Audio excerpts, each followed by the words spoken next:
Hello guys, kumusta kayong lahat guys? Ginawaan ko lang ng video ito dahil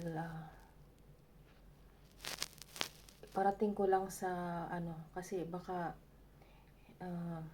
malay natin kung sana nga hindi mangyari, di ba?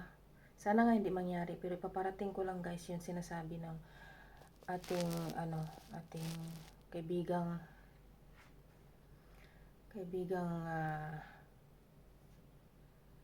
yung hindi nakikita ng ibang tao. Pero mayroong taong nakakita sa kanila guys, no?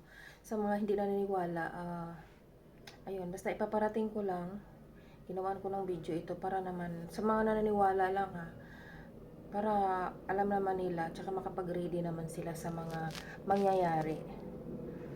Ayan, sinasabi nga natin guys nga, Panginoon lang nakakaalam, pero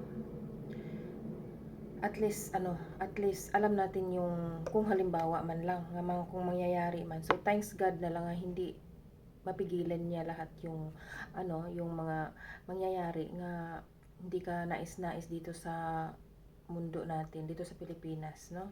Kasi sa Pilipinas guys, yung sinasabi talagang hindi man ngayon, hindi man ngayong taon or mangyayari daw. Alam niyo ba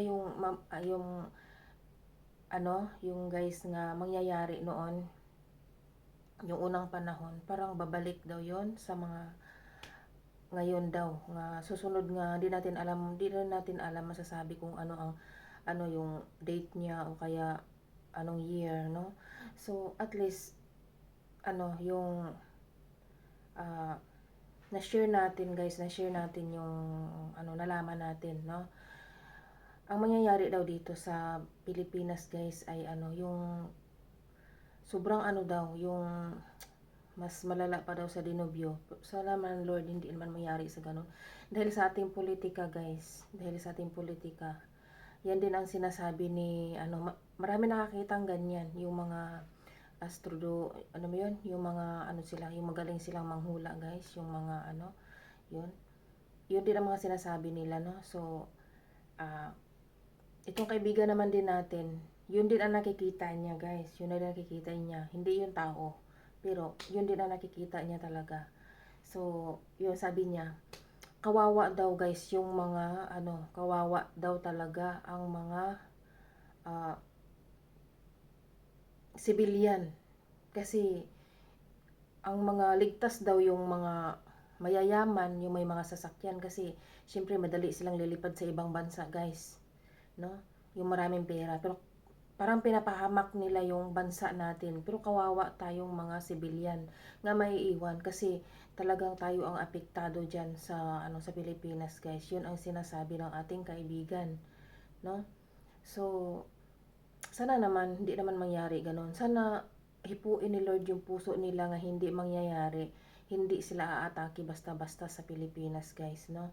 So ang maglalaban, ang aatake daw sa ating bansa, ang yung China. May posibilidad daw nga matake yung China daw sa Pilipinas. Malaki daw ang gulo yan, mas malala pa daw sa dinobyo. So sana naman Lord, palambutin yung puso nila nga hindi na sila magtangka sa ating bansa, kasi kawawa talaga yung mga mga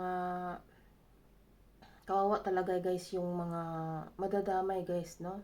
So dahil korupsyon na talaga yung bansa natin, no? So marami ng korupsyon sa bansa natin, so kawawa tayong mga civilian. Ang mga civilian guys yung kawawa dyan, kasi yung matataas na tao na sila yung siyempre kung halimbawa man guys nga uh,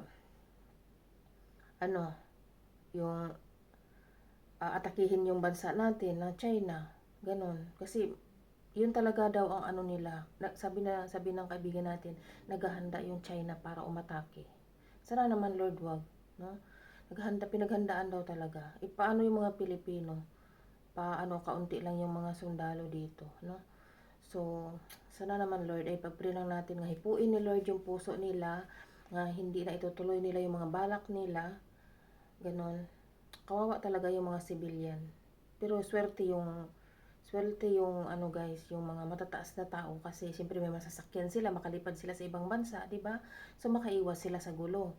paano naman tayong naiiwan doon, yung mga kamag-anak natin, sobrang dami-dami, 'di ba? Yung lalo na pag mga mahihirap. Saan tayo magtatago nun? Tapos guys, ito pa, may ipapalipad na may ipapalipad na sa hangin yung para magkasakit yung mga tao. Yan guys, sana naman wag naman mangyari sa ganun guys, kasi kawawa talaga yung mga tayong Pilipino guys. Yun na lang, pray na lang talaga natin guys. So, ay nako, sana naman wag naman Lord. Sana ipuin ni Lord yung puso ng mga taong may binabalak sa ating bansa, no? Kasi paano naman kasi yung mga tao lang naman kasi ang gumagawa yan, kasi mga politika. Dahil sa mga politika, bakit hindi sila ay nako, dahil sa pera. Diyos ko. Yun, hanggang dito na lang Lord. Yun lang ang aking video nga kasi sino man makapanood dito, at least maniwala man sila o hindi, at least nasabi ko, 'di ba? Hindi man mangyari ngayon, taon na ito, baka next year or at least nagpaghanda yung iba at alam nila guys, no? Ayan, salamat po sa mga ano, na napanood nila itong video na to. Salamat guys.